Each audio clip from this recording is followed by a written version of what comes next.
नमस्कार, मैं सुमित द्विवेदी पौन और आप देख रहे हैं रेस्पेक्ट इंडिया। बता दें कि हमारे साथ जो फ्रेम में दिख रहे शख्स हैं ये कोई साधारण व्यक्तित्व के व्यक्ति नहीं हैं।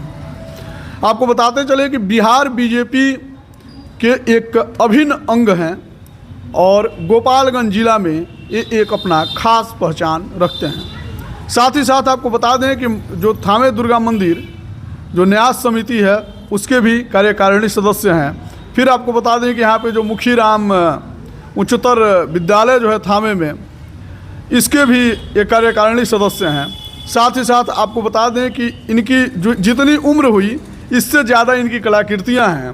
और साथ ही साथ आपको बता दें कि इस उम्र में भी ये किसी युवा से एक कदम पीछे नहीं बल्कि 10 कदम आगे रहते हैं। नाम है ओम प्रकाश राय भुट्टू जी और लोग इन्हें भुट्टू बाबू कह के प्यार से बुलाते हैं। बहुत बहुत स्वागत है। आपका भी स्वागत है। आपके चैनल के सभी सदस्यों का हार्दिक अभिनंदन और स्वागत है। सबसे पहला सवाल आपसे ये रहेगा कि आपने अपनी पूरी जीवन जो है राजनीति में आपने झोंक दिया। पूर्व में आप मुखिया भी रहे हैं, वर्तमान में अभी आपकी पत्नी जिला परिषद हैं और साथ ही साथ आप बीजेपी के लिए एक सच्चे सिपाही का काम आपने किया है, वो भी बिना किसी लोभ लालच के। क्या भविष्य में आपको विधायकी लड़ते हुए देखा जा सकता है या फिर 2025 का आ रहा है, इसमें आप इलेक्शन लड़ेंगे या फिर सांसद वगैरह का विचार बन रहा है? देखिए, मैं भाजपा का एक सिपाही हूँ, एक कार्यकर्ता हूँ। यह पार्टी आधारित हम लोग कार्यकर्ता हैं और पार्टी जो भी निर्णय लेती है उसके अनुसार हम लोग काम करते हैं। रह गई विधायक के चुनाव का, देखिए हमारे विधानसभा में गोपालगंज 101 में अनेकों बीजेपी के में अपना चुनाव लड़ने के लिए नाम उन लोगों का आ रहा है। मेरा भी कहीं कहीं चर्चा लोग कर रहे हैं, लेकिन मैं अपने का कभी भी विधायक चुनाव लड़ने का मैंने प्रस्ताव नहीं रखता हूँ। पार्टी जो भी निर्णय देती है जो मैं सम्मान करता हूं और जब तक जिंदा रहूंगा पार्टी के जो भी निर्देश होगा उसका मैं सम्मान करूंगा। अच्छा, आपको तो अन्य कई पार्टियों से भी मौका मिलता है कि आइए सांसद का टिकट दे देते हैं, आइए विधायक का टिकट दे देते हैं, लेकिन फिर भी बीजेपी में ही क्यों अड़े हुए हैं? ऐसा क्या है बीजेपी में?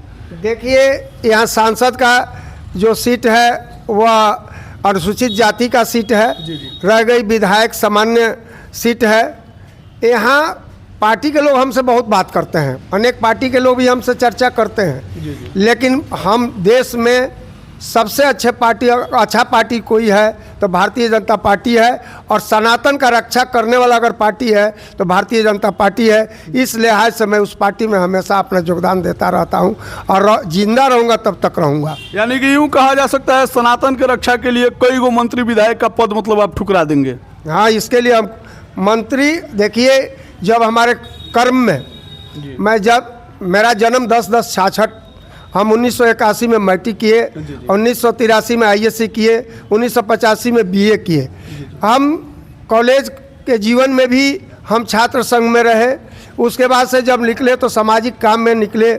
मैंने अपने के यहाँ पैक्स मेंबर से लेकर केन यूनियन तक, हथुआ केन यूनियन तक, उसके बाद मुखिया भी रहे। मैं नारायणपुर वितरणी कृषक समिति का अध्यक्ष भी हूँ। मैं इंटर कॉलेज थावे का भी सदस्य हूँ, धार्मिक न्यास परिषद माँ भवानी थावे का भी सदस्य हूँ। कई अहम पद भी है, लेकिन फिर भी मुझे यह जो आप जो बोल रहे हैं ऑफर का, बहुत दल के लोग सोचते हैं, हमारा सर्वे भी लोग करते हैं, लेकिन हम एक सच्चा सिपाही हूँ भारतीय जनता पार्टी का और भारतीय जनता पार्टी का शीर्ष नेतृत्व का जो भी आदेश होगा उसी के पालन के अनुसार मैं अपना काम करूँगा। एक चीज़ और है, अभी देखा जा रहा है कि दिल्ली में 27 साल बाद बीजेपी की वापसी हुई है और शानदार और प्रचंड बहुमत के साथ जीत हुई है। वहाँ पे मुख्यमंत्री को लेके कई सारे कयास लगाए जा रहे हैं। मुख्यमंत्री के रेस में सुना जा रहा है कि मनोज तिवारी जी भी हैं, रेखा गुप्ता जी हैं, प्रवेश जी हैं। इन तीनों में आपको क्या लगता है किसको मुख्यमंत्री बनाना चाहिए? देखिए, झूठ के जंजाल केजरीवाल को हराकर प्रवेश वर्मा जी आए हैं जी, और वैसे जगह पर वो चुनाव लड़े हैं जी कि उनको जितना बधाई दिया जाए कम है। अच्छा, इसलिए हम तो चयन नहीं कर सकते हैं, जी जी ये तो शीर्ष नेतृत्व का काम है और वहाँ के विधायक जीते हुए लोग हैं उनका काम है। लेकिन अगर हमसे पूछा जाए, माने हमारा विचार जो है, व्यक्तिगत विचार जो है, प्रवेश वर्मा जी को बनना चाहिए, चाहे बांसुरी स्वराज को बनना चाहिए। अच्छा, मतलब बांसुरी स्वराज नहीं तो प्रवेश वर्मा जी को बनना चाहिए। अच्छा, ये भुट्टू बाबू का जो है राय है यहाँ का। और इनसे एक चीज़ और मैं जानना चाहूँगा, आपके गोपालगंज ज़िले में कई ऐसे नेता भी हैं, ठीक है, जो कि बिहार बीजेपी में ही हैं और उन लोगों का रवैया कुछ अच्छा नहीं है। ऐसे लोगों के लिए आप लोग मतलब क्या कदम उठा सकते हैं? देखिए, यह पार्टी नेतृत्व प्रत्येक कार्यकर्ता का आकलन करती है और पार्टी भी समझ रही है कि कौन क्या कर रहा है। जी जी अब पार्टी भाजपा जो ऐसी पार्टी है जी जी कि उसके अनुसार जो भी खुन्नत पैदा करता है पार्टी में, जी जी उसको दूध का जो मक्खी जो देखे हैं उस तरह निकाल कर बिक देती है। जी जी इसलिए यह आप जो कह रहे हैं, हमारे शीर्ष नेतृत्व का पैनी नज़र गोपालगंज पर है जी जी और यहाँ जो कुछ खेला चल रहा है, जो वरिष्ठ लोगों को बाहर के पार्टी से आए हुए हैं, हमको लग रहा है कि उसके एजेंट बन के आए हुए हैं। देखिए, ये तो दुर्भाग्य है भारतीय जनता पार्टी का जी कि बाहरी लोगों को अपने दल में मिलाकर अपने विचारधारा की ओर मोड़ रहे हैं। जी जी लेकिन नहीं, वह कभी भी इस विचारधारा से मेल नहीं रखेंगे। जब फिर कोई लाभ वाला बात आएगा किसी दल में, तो तुरंत भारतीय जनता पार्टी को छोड़कर वो दूसरे दल में चले जाएंगे। ऐसे आदमी पर विश्वास करना बहुत ही घोर माने इसको अथी किया जाए, माने निंदा किया जाए, वह कम है। जी जी अच्छा, एक चीज़ और देखा जा रहा है, ठीक है, वर्तमान में अभी एनडीए गठबंधन की सरकार है, ठीक है, यूँ कह लिया जाए कि केंद्र और राज्य दोनों जो है एक है।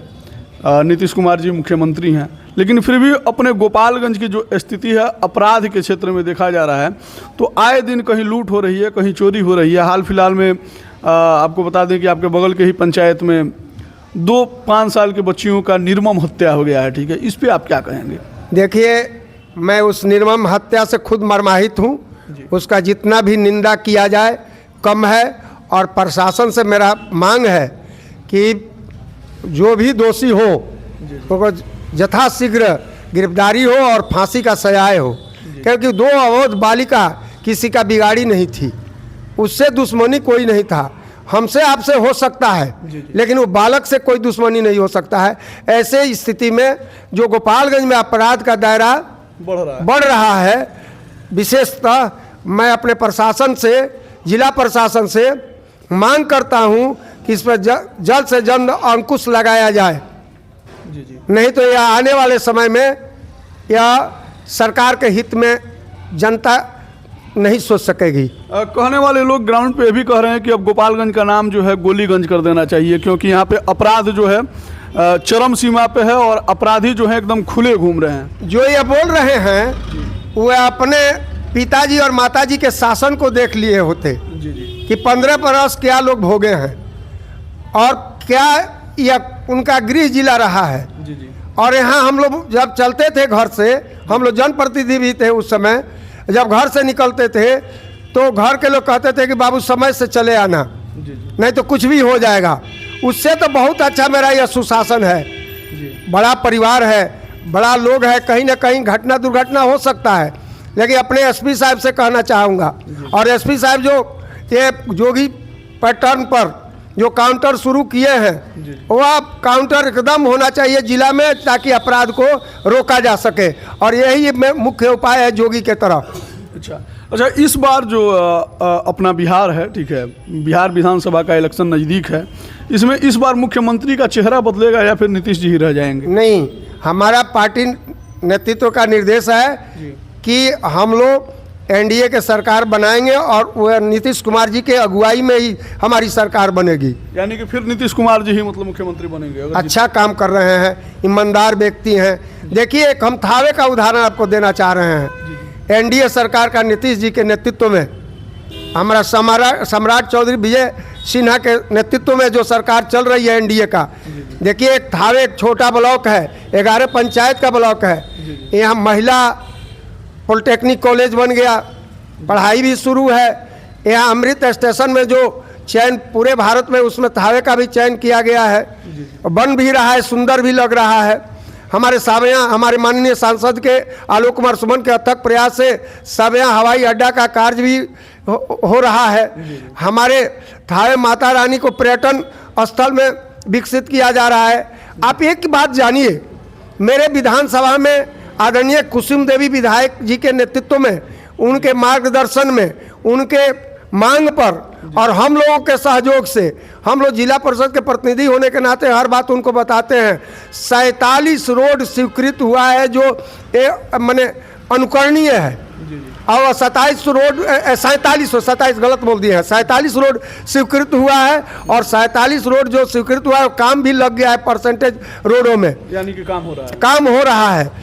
आप पर्यटन स्थल में थावे जाइए, काम चौमुखी विकास हो रहा है। इसलिए यह विकास का धारा बह रहा है इस समय। इसलिए इसी तरह पूरे प्रखंड में भी बहता है। इसलिए हमारी सरकार नीतीश जी के नेतृत्व में आएगी और एनडीए की सरकार बनेगी, फिर विकास का अलख जगता रहेगा। क्या मतलब नीतीश जी को छोड़ के मतलब आपके बिहार बीजेपी में कोई ऐसा नेता नहीं है जिसको मुख्यमंत्री बनाया जा सकता है जो अच्छा काम करे? देखिए, मतलब बार बार एक नीतीश जी को कुछ तो बदलाव होना चाहिए। बदलाव जब तक अच्छा काम परिवार में कोई करता है, उसको मालिक पद से हटाया नहीं जाता है।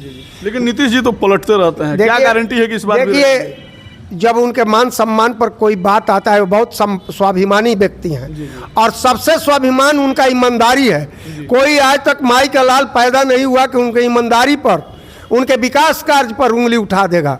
इसलिए उनको सबकी ज़रूरत होती है। जहाँ मान सम्मान पर ठेस पहुँचता है तो उस वहाँ वो जाते हैं। लेकिन देखते हैं कि सबसे अच्छा मेरा एनडीए है। मैं इनसे के साथ 18 वर्ष काम किया, 20 वर्ष काम किया, और एनडीए के साथ आज काम कर रहे हैं। अच्छा काम हो रहा है। इसलिए भारतीय जनता पार्टी, सिर्फ भारतीय जनता पार्टी में मुख्यमंत्री के लिए बिहार में बहुत लोग हैं। अच्छा, ये बताइए, बिहार का मतलब ऐसा, मतलब बिहार बीजेपी में ऐसा कौन लीडर है जो कि मुख्यमंत्री बन सकता है? उसके अंदर एक कार्य क्षमता है, नीतीश जी जैसी एनर्जी है, या फिर? हमारे सभी भारतीय जनता पार्टी के नेताओं में, एक पंचायत अध्यक्ष को ले लीजिएगा भारतीय जनता पार्टी में, और दल के प्रदेश के नेता को ले लीजिएगा तो उसका तुलना नहीं होगा। इसमें तो अनगिनत मुख्यमंत्री के लोग हैं, बनाए जा सकते हैं और वो राज्य चला सकते हैं। लेकिन अभी विश्वास है जनता का नीतीश कुमार जी के प्रति, भारतीय जनता पार्टी के प्रति, एनडीए के प्रति, इसलिए अभी उनको हटाना उचित नहीं है। इस बार विधानसभा लड़ेंगे कौन? आप? देखिए, यह तो पार्टी का निर्णय है। फिर भी मन होगा ना जी? नहीं, देखिए, यह तो पार्टी जो दायित्व हमको देगी, हम खुले मन से उसका निर्वहन करूंगा। अगर पार्टी मुझे टिकट देती है तो मैं चुनाव लड़ूंगा, नहीं देगी तो मैं एक सिपाही बनकर, एक कार्यकर्ता बनकर, जिसको टिकट देगी उसके साथ लगकर मैं उसको विजयी बनाने का, और गोपालगंज में 6 का 6 सीट लेने का काम करेंगे। नहीं, मतलब देखा जाए, अगर आपके राजनीतिक जीवन को अगर उठाया जाए तो किशोरा अवस्था से लेके युवा अवस्था तक, और युवा अवस्था से लेके वृद्धा अवस्था तक आपने अपनी पूरा मतलब अन्न धन तन मन धन सब टोटल निछावर किए हुए हैं भारतीय जनता पार्टी पे। फिर भी मन में एगो ललक होगा ना कि हमको भी विधायक वगैरह बनना चाहिए, और वो भी युवा जोश के साथ। इतना उम्र होने के बावजूद भी आप युवा जोश के साथ काम कर रहे हैं, फिर भी एक ललक होगा अंदर। देखिए, मेरा उम्र करीब 60 वर्ष हुआ। हर एक इंसान की मतलब एक महत्वाकांक्षा होती है। देखिए, महत्वाकांक्षा तो प्रत्येक व्यक्ति की होती है। देखिए, हम पार्टी आधारित करता है, एक सिपाही हैं। पार्टी हमको जो भी निर्देश देगी, चुनाव लड़ने के लिए अगर कहेगी तो मैं चुनाव लड़ूंगा, इससे भागूंगा नहीं, और नहीं कहेगी तो नहीं कहेगी नहीं लड़ेंगे। और जिसको वो टिकट देगी उसके साथ पैर में पैर मिलाकर उसको जिताने का काम करूंगा। भारतीय जनता पार्टी को सबल बनाने को, एनडीए को सबल बनाने का काम करूंगा। जी। ये थे हमारे साथ समाज सेवी बिहार बीजेपी के एक वरिष्ठ और कद्दावर नेता ओम प्रकाश राय भुट्टू जी, जिनको भुट्टू बाबू के नाम से लोग जानते हैं। विशेष मुद्दा पे बात हुई, और ये चर्चा कैसा लगा? कुछ सवाल कड़वे भी थे, कुछ सवाल मीठे भी थे। आप लोगों का क्या कहना है? इनके विचारों से आप लोग कितना सहमत है? कमेंट सेक्शन में ज़रूर लिखिएगा। मिलते हैं फिर, तब तक के लिए धन्यवाद। आप देख रहे थे रेस्पेक्ट इंडिया। Thank you.